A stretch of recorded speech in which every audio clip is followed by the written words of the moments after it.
glory and praise this day. We're grateful for Greg being with us. We ask for blessings on him and the material that he studied to present to us.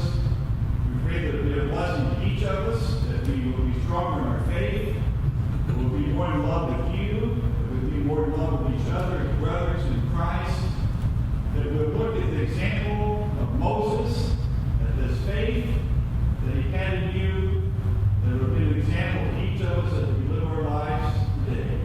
Bless us, Father, this day. Very great in Jesus' name. Amen. Good morning. It's good to be back. It has been too long since I've been here. It is always a blessing to come home, as this does feel like home. It's good to be with our brothers here, especially this morning. And those who are visiting, my name is Greg. I've was with this group for, I think it was almost 5 years when I lived here in Nashville, and then I am out in California in San Diego, which is actually where I grew up in Orange County. So I am back home in California as well, which is where Barry Kercheval kind of got his start with a number of this group at when it was called El Cajon, and now there's been a group that split off that's Santee. And so I'm glad Barry's not here. I can tell. Oh, there he snuck in. I'll still tell all the stories they told me to tell. So, no, if you want more info, they love Barry as we all do, and they all send their greetings. So, wonderful work done out there. As we start this morning, I think as men, we often don't want to admit something. That we doubt ourselves. We doubt our abilities. We doubt whether we're good enough as a husband, as a father, as friends, as a coworker, as a leader, as a Christian. That deep down, many of us ask the same thing that Moses asks when confronted with the burning bush. Who am I? Who am I? We often think that if we just had a sign, like a burning bush, right? If God would just make it clear that this is what I'm supposed to do and where I'm supposed to be, and that He has trust in me to do the thing that I think we need to do, man, I'd be ready to go. But Moses saw the bush. Moses saw the bush and still wasn't ready. Have you ever considered that this intercessor that is praised in Hebrews chapter 11 for having incredible faith is able to have such a doubtful beginning? And I think it should give us comfort as we study this weekend that the doubts that we have are human. They're felt. We should embrace those, but also challenge our way through them. So that's our goal this weekend, is to look at Moses and consider, when we are doubting like Moses, how do we grow in our faith and our action? Because the real problem wasn't the lack of a sign. It was a lack of trust. It was a lack of knowing God, and Moses didn't need more evidence from God. He needed a new identity that was rooted in who God is and not who I am. So, this morning, as we study, I hope you will genuinely dig in and reflect and open up and have some conversation about some of the doubts and the internal dialogue that we have within ourselves. And let's bond in that. This morning's session is a lot of opening up and saying, wow, I do connect with Moses on this doubtful level, but I promise we're not going to spend all weekend there. We're going to get somewhere with it. We're going to re-engage ourselves and encourage ourselves to grow in that. So let's uncover God's responses to Moses as he struggles with his doubt as well, because we have to stop attaching ourselves to our work and start attaching ourselves to our identity in something that is completely unshakable. So let's open up to Exodus. We'll begin in Exodus chapter 3. Exodus chapter 3.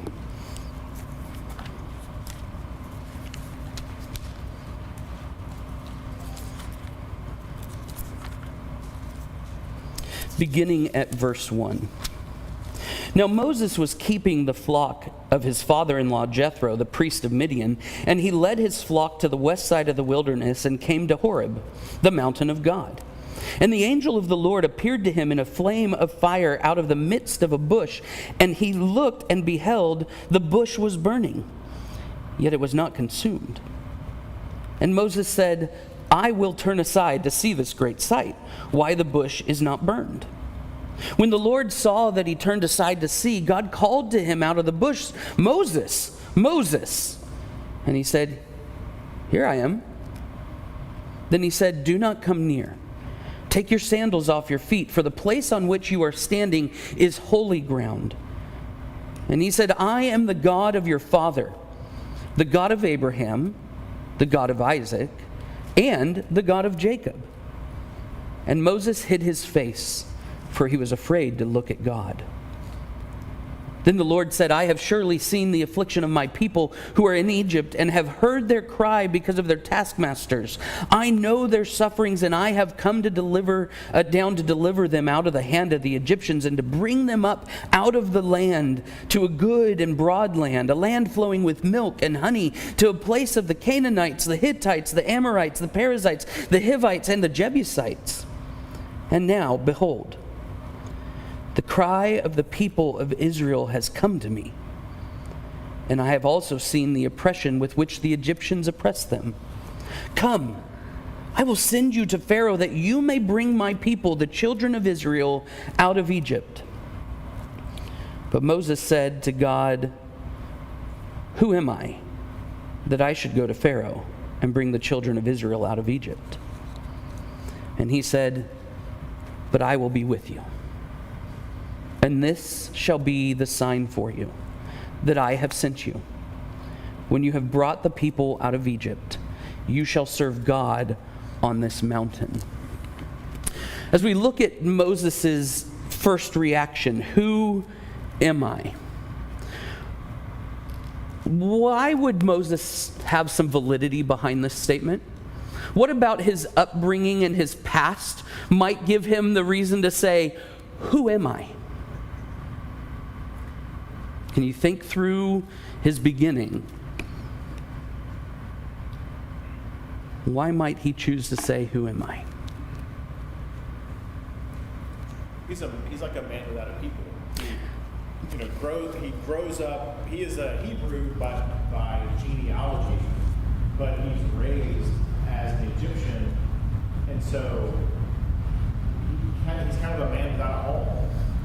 Yeah, and so absolutely. We have him born as a Hebrew and raised an Egyptian. Chapter 2, verses 1 through 10 tells that story where he's found by Pharaoh's daughter and raised in Pharaoh's household, although he was also raised in his mother's arms to begin with, and then he goes and is raised by Pharaoh's household. What else might be a problem here? He's a shepherd. He's just watching sheep. He's just watching sheep, but it's a little more than that, Alan. It's also that he was rejected by his people because they saw him kill the Egyptians. Okay. And they kicked him out, basically threatened his own life by telling him. Sure. So let's focus on that shepherd idea, because I don't think we often consider how shameful that is. Genesis chapter 46, verses 33 and 34. Says, when Pharaoh calls you and says, what is your occupation? You shall say, your servants have been keepers of livestock from our youth, even until now, both we and our fathers. Why? In order that you may dwell in the land of Goshen, for every shepherd is an abomination to the Egyptians. Moses is sitting at the bush and going, who am I? Because if I look at myself, I am the refuse of Egypt. The occupation I've been living for the last number of years, growing my family and living under my father-in-law's household, that is an identity that Pharaoh will look at and go, you're an abomination. I get it. Who am I? And then you made the other point. We have his story back in chapter 2, verse 11 through 12 of Exodus.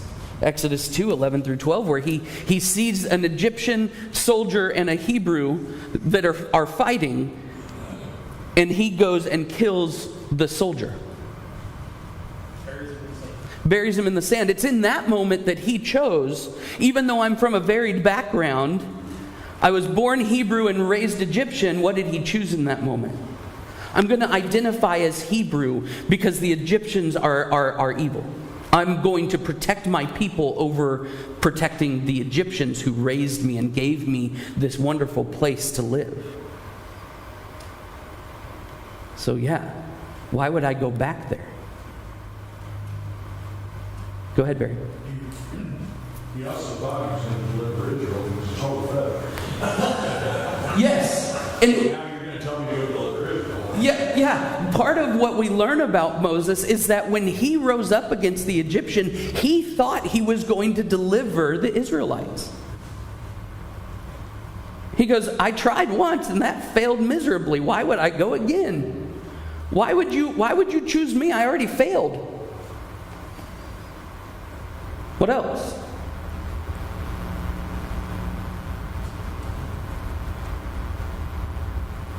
His own people have already rejected him. He goes back the next day and sees two Hebrews, and he goes in to try to help them and talk to them and remedy the situation. And what do they say? What are you going to do? Kill us too? When we look at our past, we have a lot of valid excuses to say, who am I, don't we? We have a lot of reasons to look at our past and go, I was not a good person. Why would God use me? Why would He give me this chance? Now let's add another layer. Where has Moses been for the last 30 or so years? Not in Egypt. Midian. How has his time in Midian shaped his worldview? Well, let's think about it. Who is his father-in-law? Jethro. What's Jethro's occupation? A priest. Of who? Do you know? Likely not God alone, at least. There's a recognition by Jethro that there's a plurality of gods. He is one who worships and serves multiple gods, and we see this in archaeological digs and findings of the Midian area, is that they served multiple gods. Now we want to think that Midian, because it's where did Midian come from originally? Do you remember? Where are they descendants of? Not Ishmael. Say what? Esau? Not Esau. Say it. Keturah. Keturah. Who's Keturah? The wife of Abraham once Sarah passed away. They are direct descendants of Abraham. The Midianites. Now, we would like to think that Jethro and all the Midianites are faithful servants of God, but they aren't Israel. Well, Israel's got their own issues, clearly. We'll go through that at some point. But when you think about it, you get out to Exodus chapter 18. Flip there real quick. I'm going to show why I think especially Jethro is not a faithful servant of Yahweh. Now, he might recognize him as a plausible God and talk about him later on. But as we'll get to Exodus 18 later in our weekend, here Moses has brought the people to the base of Mount Sinai and is nearing Mount Sinai and comes to Jethro. Jethro comes to him, and Jethro hears the retelling of everything that God has done for Moses. And listen to his response in Exodus 18, beginning in verse 10. Jethro said, "Blessed be Yahweh, who has delivered you out of the hand of the Egyptians and out of the hand of Pharaoh, and has delivered the people from under the hand of the Egyptians. Now I know that Yahweh is greater than all the gods." Because in this affair, they dealt arrogantly with the people. And Jethro, Moses' father-in-law, brought a burnt offering and sacrifices to God, and Aaron came with all the elders of Israel to eat bread with Moses' father-in-law before God. What does Jethro recognize in that moment? This God is different. Go ahead. You brought something to mind that explains a bit about Zipporah being angry about the circumcision of her son. Why would Zipporah be angry at the circumcision of his son? They were following the descendancy of Abraham, following the rules. Yeah, as we're going to see, one of the shortfalls at the end of our lesson this morning as Moses starts taking action is that he doesn't have a child that's circumcised, and Zipporah is kind of mad that they have to circumcise the child. Why? Because she was raised in a household that didn't serve God alone, and that was a slap in the face to the other gods that she was raised to believe in. So, Moses says, who am I? Does he have valid reasons? I mean, mentally and the way we think as men, yes, plenty of reasons. What do you got, Chris? More than a slap in the face. Again, remember what the sign of circumcision was. It was a sign of commitment to God alone. Right. And so now he's saying that Yahweh is God alone, and these aren't all gods. And so it's not just, well, this God's better than the others. Yeah. It's, he alone is God. Good. Good. All right, so how does God respond? Now, before you go and say it, how would you want God to respond? Oh, it's okay, Evan. I know you're doubting yourself. But hey, let me tell you about all the good things you've done and how you're going to be able to do this. Because you're strong enough, you're smart enough, you're wise enough, you've got the right ideas, you can just trust yourself. No, he doesn't. Why do we look for that, though, sometimes? We want validation. We want that response that says, you got this. Instead, what has God given? I got this. I will be with you. I will be with you. But not only that, he gives him promises and signs that says, this is how you know I'll be with you. This is when he gives him the leprosy, the water into blood, and the, right? No. He doesn't give him physical signs in front of him that goes, this is how you know that I am God and I'm going to be with you. What does he give him instead? When you have done what I asked you to do and you come back to this mountain and serve me, that's how you will know that I am God. I've given you a plan. I told you where this is going. I told you what I've called you to. When I fulfilled that, you will have your confirmation that I am God and I am with you and that you can trust me fully. Is that the promise that we're looking for? When we look at a situation and start doubting, can I raise these kids? Am I doing the right thing at work? The promise is you'll know that God's with you because you'll be in heaven one day. That's a bit what he's told Moses. Go ahead, Chris. Tied with this, he says, certainly I will be with you. And you talked about how our response would be, we would want God to say, you got this. But by him saying, certainly I will be with you, that's subtly also saying, actually, you don't got this. You're not for this. Yeah. And I think as men, we do want that reassurance that somehow we've got it. And the hard part for us to admit is that we really don't have this all on our own.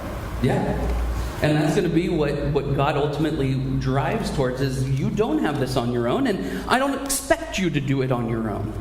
But the question we need to be asking ourselves at this point, what opportunities have we passed up? Because the burning bush was set in front of us, the opportunity was there, God was, the work of the Word was working within us, and we were drawn to do something, and we passed it up. Because we said, I can't do this. Who am I? Now, God says, I'm with you. You'll know that when you've done all that I've asked and I bring you back to this mountain, then you'll know that I've been with you and that I'm God and you'll be good. And so what do you do in that spot? Ready to go? Is that confidence? Confidence boosting? Is that enough of you got this because I got this? Well, not for Moses. What happens next? Excuses. Moses dives right into more excuses. Let's look at them. And then we'll look at God's response as well. The first one, Exodus chapter 3, verse 13. As he's talking to God and responds to this message that God gives to him. The first thing, if I come to the people of Israel and say to them, the God of your fathers has sent me, and they ask me, what is his name? What shall I say to them?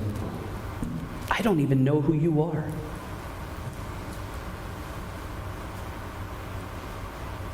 And how does God respond? We won't take the time to read the full response. What's the big message that we remember from this section? I am. I am who I am. Okay, let's take a minute. What does that mean? I am who I am. How do you explain that to someone? He's everything. He's the God of eternity. He's everything. He's the God of eternity. Any other ways? Go ahead. I think it's him saying you can't define me. Okay. You can't reduce me down to just like a single title, a single name. Yeah, there's no way to fully describe me, so you can't whittle it down to a single descriptor, so I am who I am. Yeah. You know, there's this use of I am who I am, or I will be who I will be, or I am is kind of seen throughout scriptures in two different ways. So, Exodus chapter 16, verse 23, he tells them, bake what you will bake and boil what you will boil. It's the same idea here. Bake what you will bake, boil what you will boil. Ezekiel chapter 12, verse 25, he says, I will speak the word that I will speak. What's the idea there? Bake what you will bake, boil what you will boil. I will speak the words that I speak. The idea there would be, I will be who I will be. I'm going to do what I'm going to do. Go ahead, Jared. Yeah, I think there's also an implication of right or authority to that, where there's a sense in which God is saying, I answer to no one but me. Yeah. He has ultimate authority in that statement. Yeah. In essence, he's saying, no one is going to be able to limit me in any way. Right? That authority, no one has that over me. The problem with that take in this statement is that it doesn't seem to answer Moses' question, because he's saying, I will be who I will be. Almost a future I'll prove myself, which we know God's going to do. But there's another sense in which this type of phrase is used, and that's in Deuteronomy chapter 9 and verse 25. I fell down before the Lord 40 days and 40 nights, which I fell down. And then again, Deuteronomy 1 verse 46 says, I fell flat on the ground for 40 days and 40 nights. Now, some of your translations won't talk about it in the same language. They kind of streamline it a little bit for English sake. But the idea here is, I fell down, which I fell down. What does that mean? I fell down completely. There was no further to go. I fell down. I lowered myself as low as I can go. And I think that captivates a side of this statement, I am who I am, that speaks to his divinity, that there is no other God like him. I am. Therefore I am. And that talks about his existence. There is no God but him. In other words, what he's saying is, I am. I really am. And if we think through the landscape of the gods of Egypt, what gods had come and presented themselves to the people? They were all the concept of man. And we were worshiping idols in hopes that this God was real and that would solve our problem. And here's God saying, you want to know that I'll be with you? You want to tell them who's come to you? I am God, and I really am existing. I am God. I'm not a figment of anyone's imagination. You tell them I really exist. That solves Moses' problems, right? Good God, I'm ready. No. What does he give next? Exodus chapter 4 and verse 1. What if they don't believe me? How does God respond?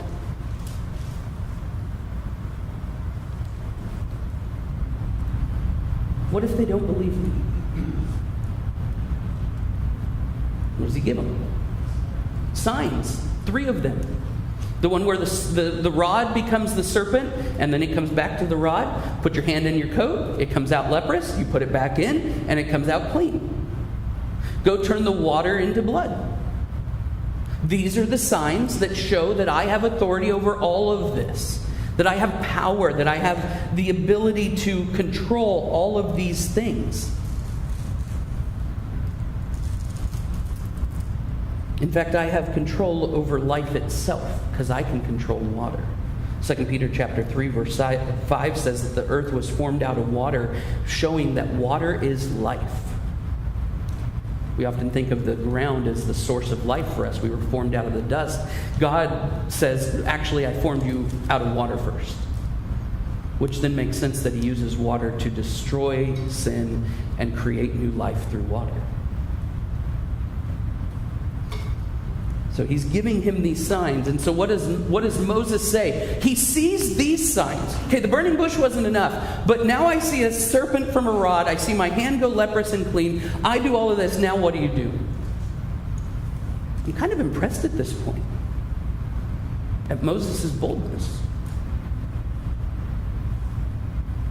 Because how does he respond? Chapter 4, verse 11 and 12.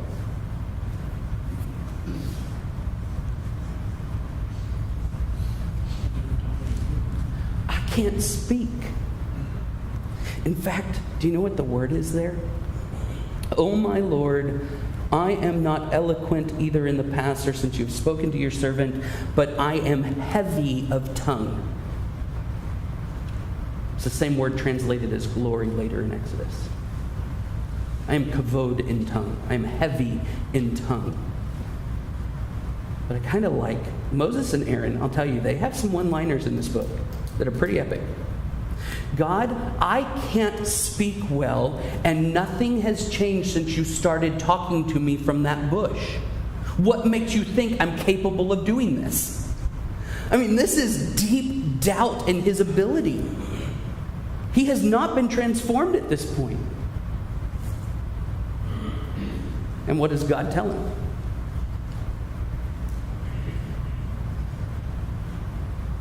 What does God tell him in response? I'm going to tell you what to say. I'll be with you. I'm going to give you the words. I'm going to teach you what to say. But he starts from this point. Who made your mouth? If you understand that I'm God, who made your mouth? Well, then use it. Moses, I formed you. Don't you think I made you capable to do the things that I'm calling you to do?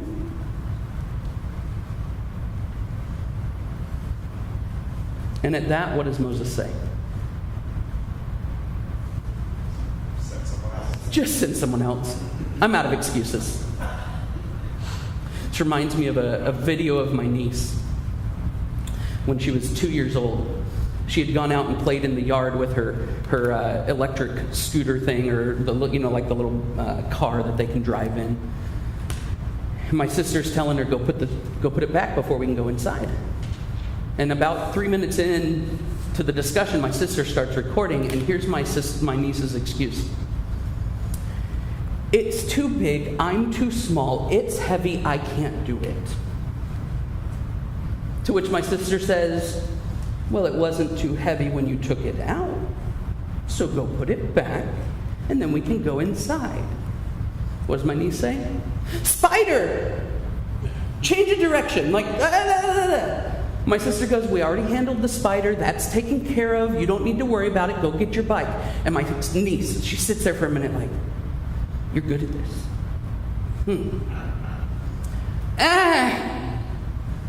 I mean, that's what Moses is at this point. Just like, I got nothing, but I'm not wanting to do it. Have we been there?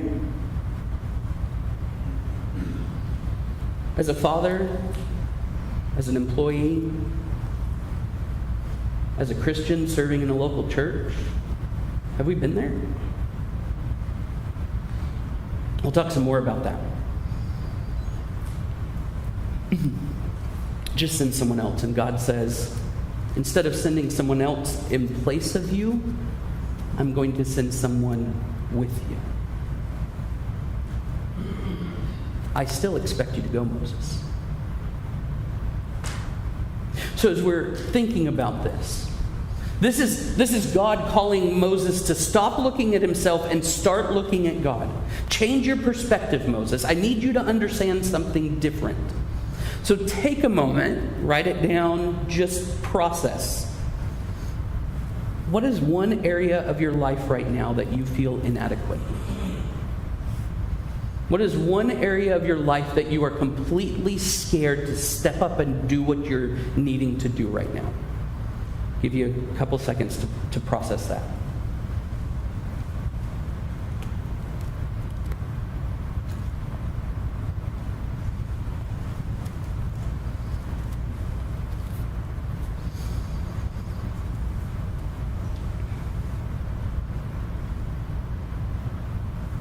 And as you're thinking about it, you're probably thinking of all the excuses why not to do it. So now I need you to write below it, or next to it, or in your mind, overwrite those excuses. And tell yourself, what are all the things that God has already provided or promised to you to make you confident that you can go and do it? What do you know about God that makes you confident to be what you need to be? So I'll give you about 30 seconds to think about that and then see if anyone's willing to share on that.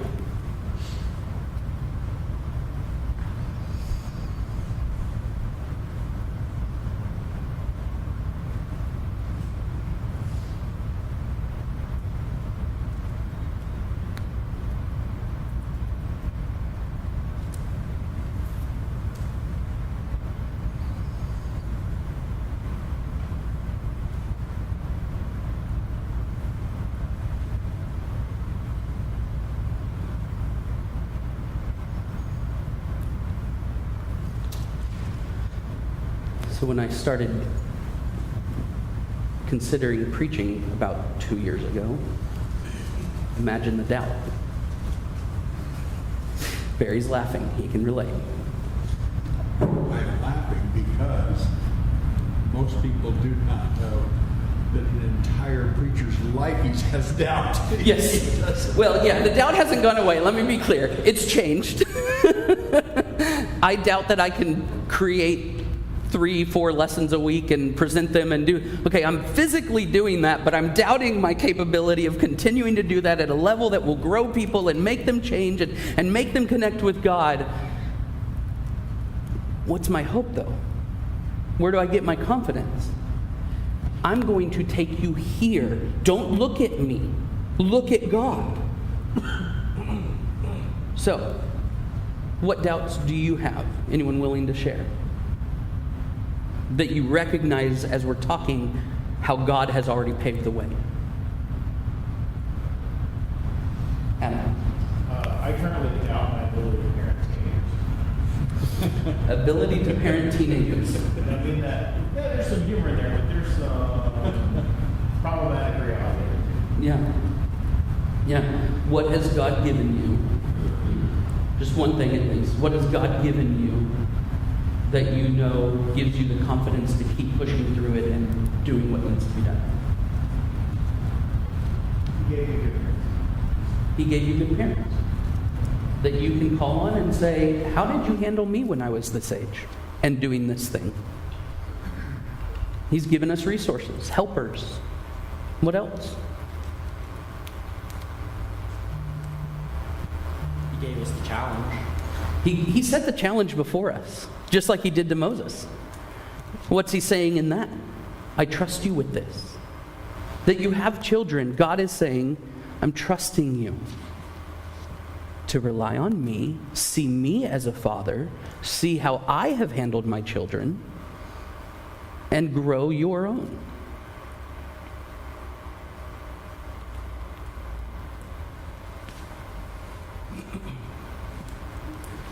So, yeah, Franco.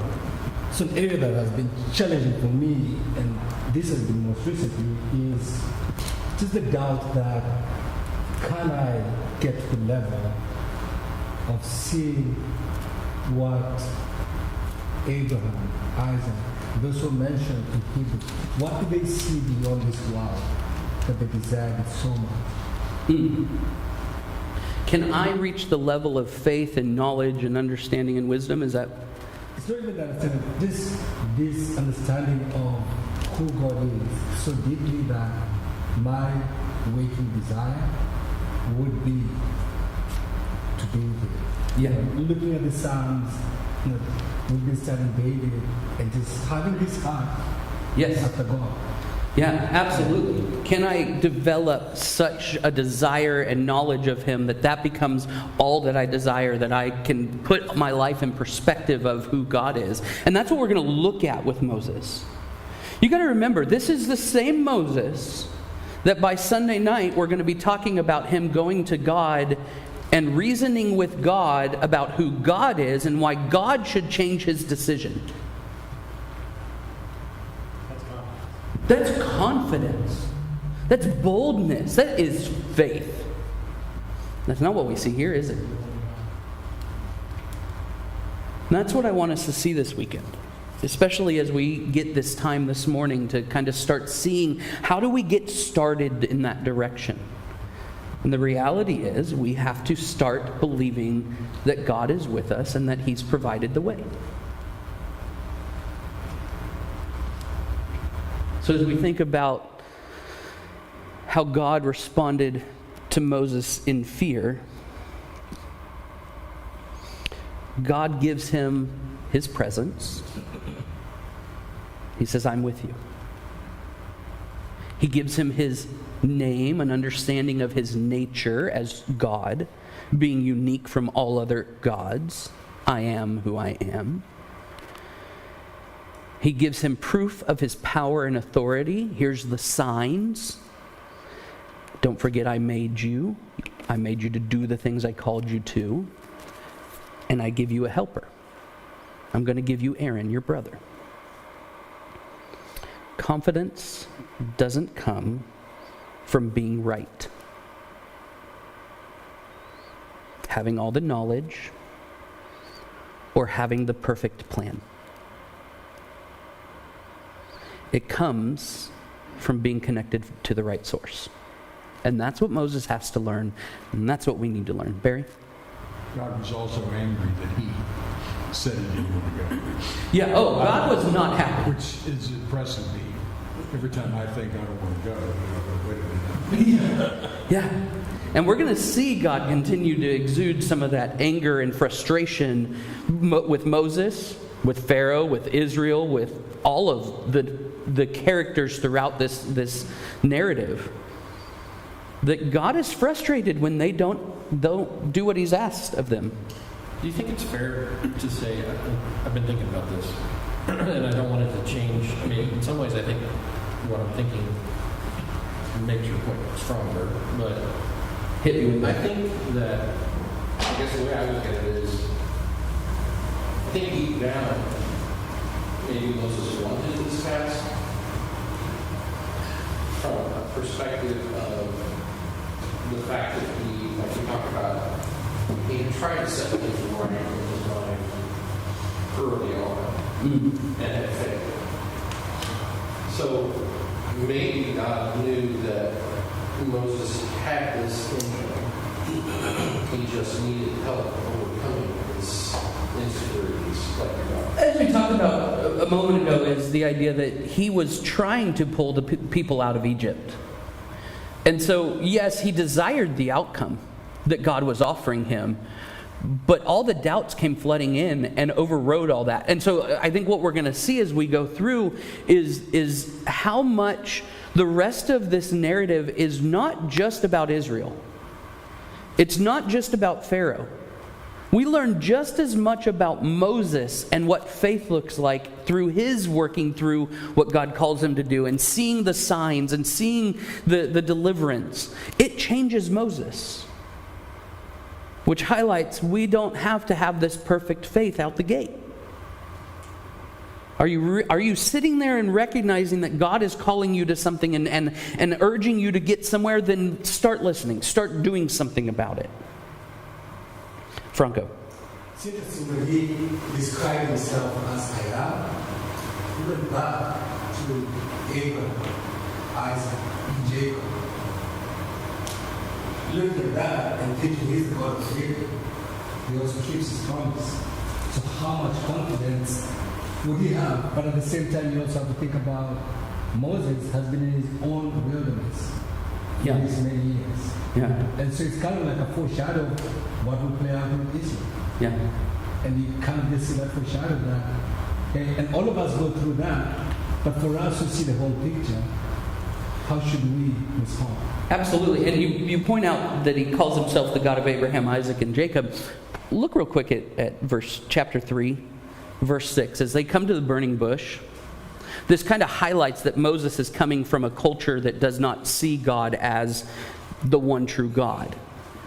Notice he doesn't ramble it off like he does in Genesis, where he says, I'm the God of Abraham, Isaac, and Jacob, or Abraham, Isaac, and Israel. He clarifies, and I'll add some verbiage because I think this is what he's pointing out in verse 6. I am the God of your father. I am also the God of Abraham. And I am the God of Isaac. And I am the God of Jacob. What is he pointing out?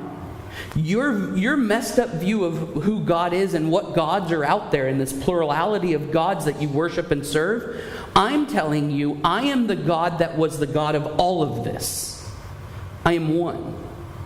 And that should be exuding this confidence within Moses to go, oh, I get it.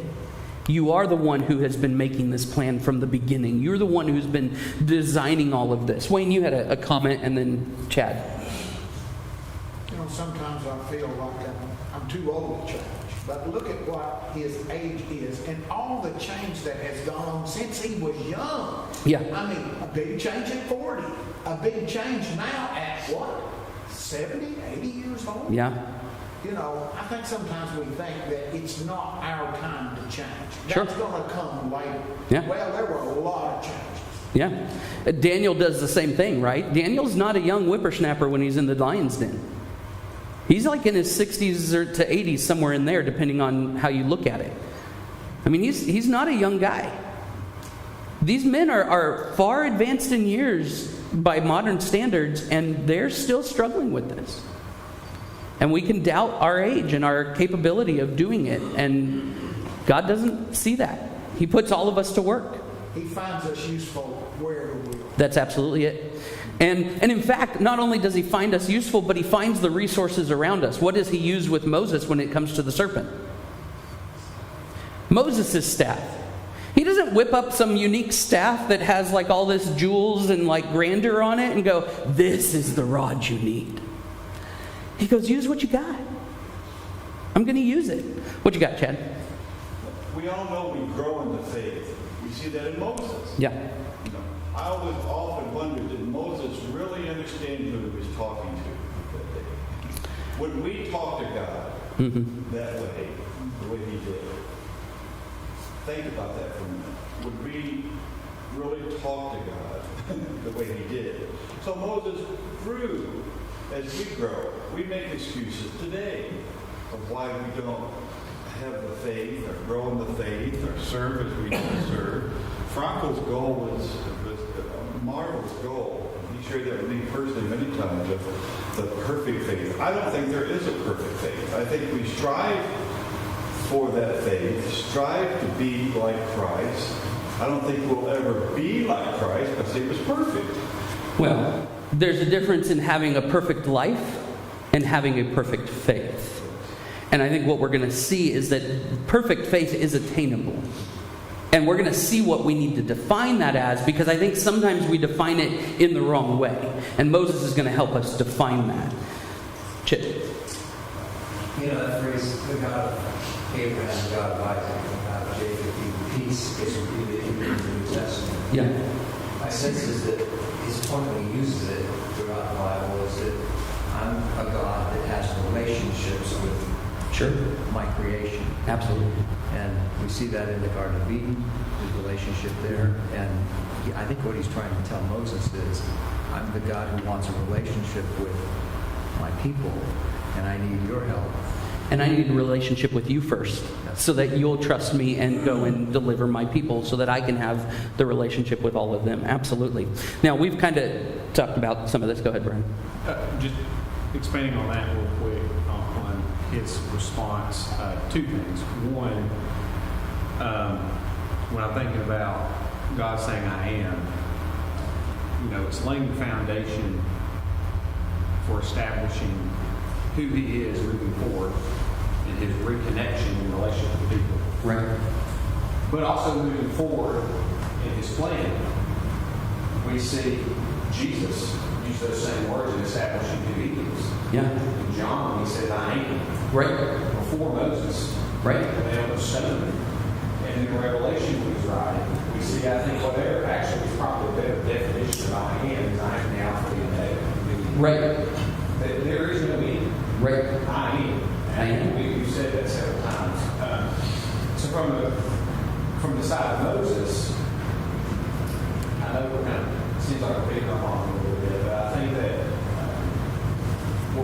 a positive thing to take from this that we will eventually see is that we see a very good character trait in him, which is where we start seeing humility.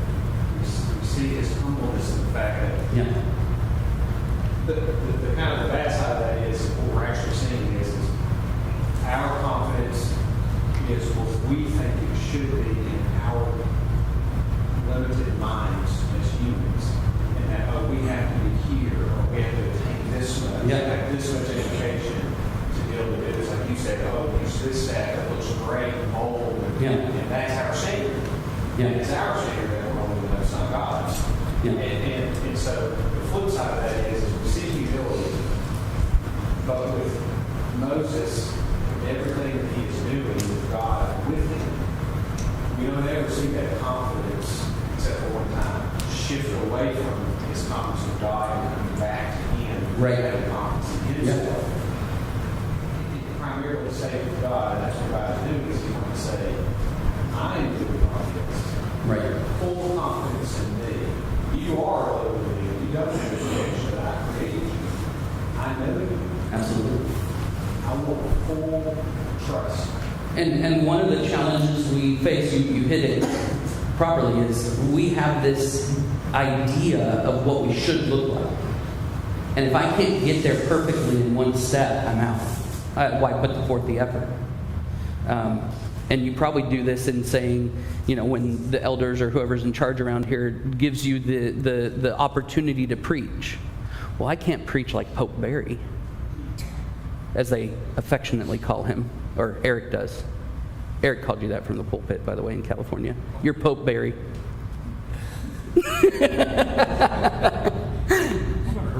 Yeah. But you see someone who has devoted themselves to studying the Word and presenting the Word, and even though he has his own doubts, we cherish the studies that he has. And it's intimidating sometimes to sit there and go, oh man, I could never say it the way he could. I could never say it and talk about it and have studies the way he does. That's so incredible. And so then what do? We shy away from even trying. Where do I even start? And that's part of what we're seeing with Moses, is he's going to start taking some steps here. And they aren't pretty at the first. So I like kind of the point there about seeing we often see the end of someone's faith, Mm-hmm. and then we can become intimidated because I can't do that now. Yeah. I see the end of whether it's Barry's knowledge or Chip's knowledge or whoever who's had a lot more years to study than I have. And that's probably not going to happen. And we fail to acknowledge the growth and development. And I think maybe be kinder to Moses, and like Brian introduced Candy to be a little kinder to Moses, is I think part of what we need to emulate is the willingness to say why we won't take on a task. Because, like, God got frustrated with him, sure. But God also heard him and responded and provided him with what he needed. Yeah. And I think we need to think about how do we do that more with our relationship with God, but also as we all grow and work together, hopefully mentor one another. And when someone says, hey, why aren't you doing this? Or I think you should do this. If I just say, no, I can't, and walk away, I've removed their ability to help me. Yeah. Whereas if I'm willing to articulate, here's the reason why I think I can't do this, that gives them an opportunity to help me overcome those issues and grow. And we'll dive more into that in the next section, because I see that exact thing happening through the 10 plagues. And I think we get so caught up in the plagues, we often lose sight of Moses in it. And there's a big development that happens there. And so, yes, we're being a bit harsh on Moses, but aren't we equally, if not more, harsh on ourselves? And so the fact that we're going, well, let's give Moses some grace. Give yourself some grace. Give yourself a moment to say, I'm not as awful as I feel in this moment. God has given me more to work with. Because in marriages, you might say, how can I lead when I've failed so much? You might, as a single person, say, what value do I have if I'm not building a family at church?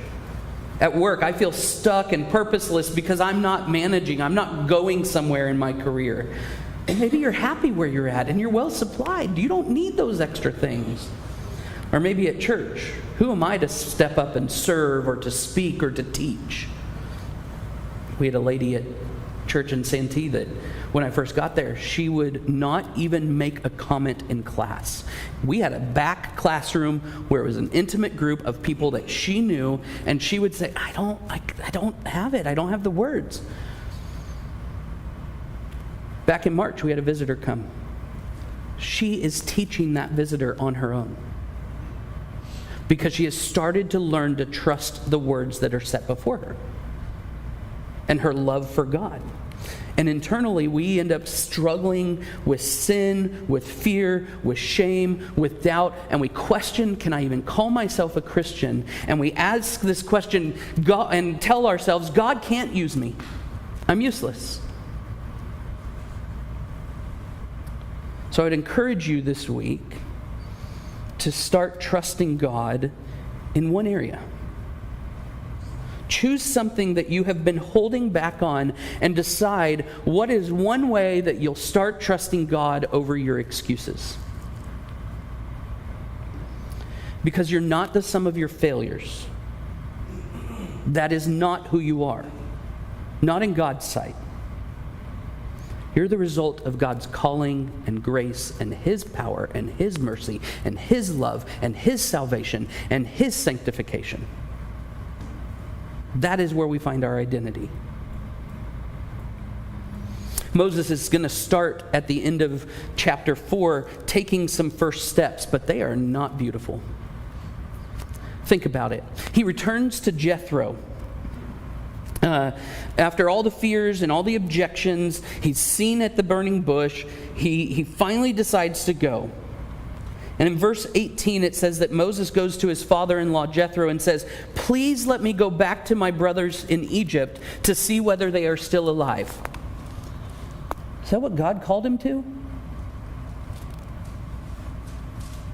He takes that first step and he kind of does a soft lob.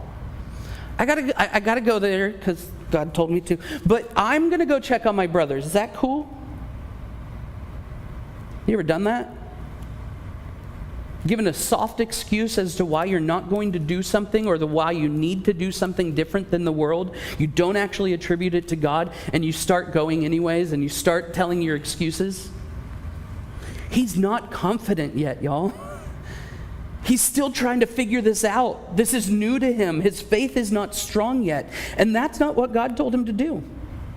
God had said, I will send you to Pharaoh. Bring my people out, Exodus 3 and verse 10. And let's be honest. He'd already told Moses that Aaron was on his way.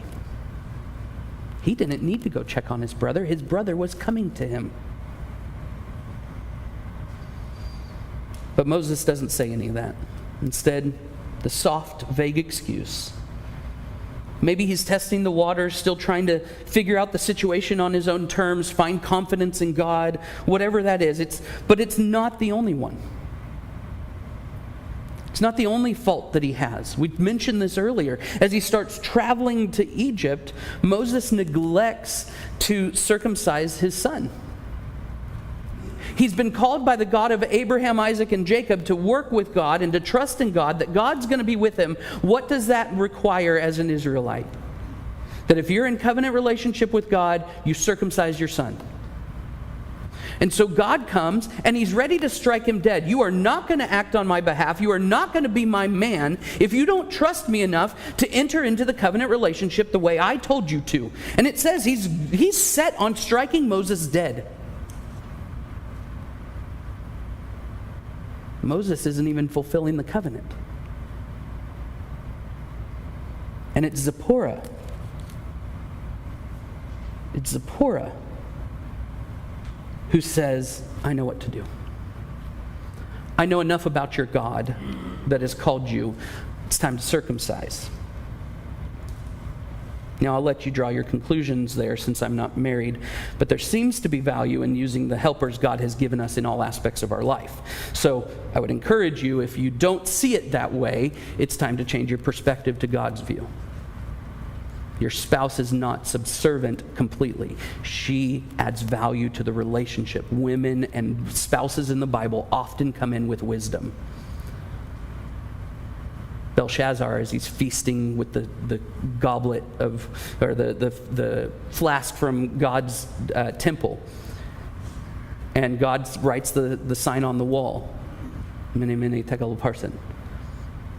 Who speaks wisdom to Belshazzar? The Queen Mother. Women often come in at the times needed and help right the ship. What we see here, though, is God is forgiving and patient in all of this. He meets Moses where he is, and he sends Aaron to help. And in verse 30, we finally see them proclaiming God's word together to the people of Israel. And this is where I want us to draw some encouragement from before we take our break. Some of you are feeling like, okay, I'm going to own up to this. It's time for me to take a first step.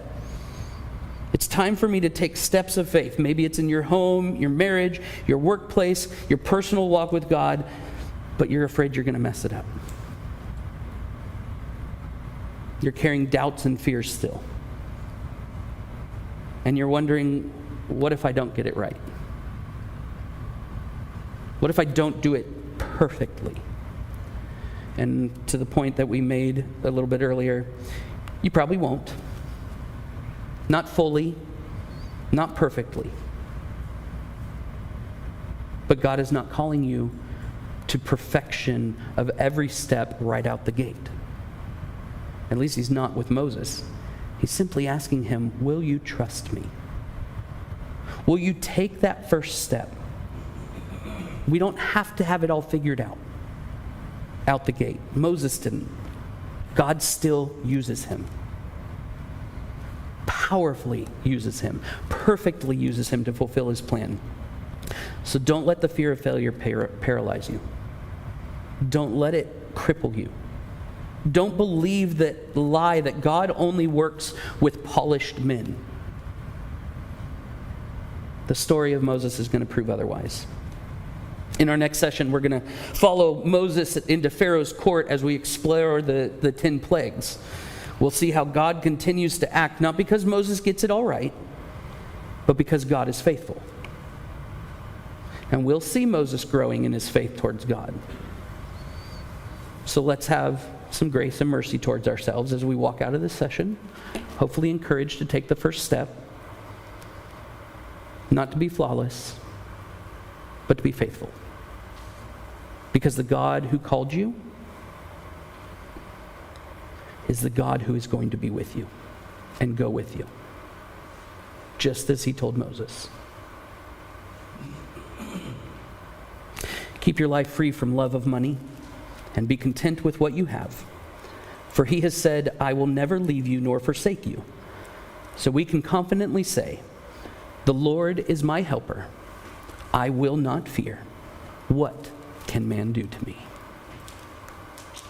We'll take a break. We'll join back at quarter till, and we'll get into the next section of Exodus. Appreciate y'all's comments.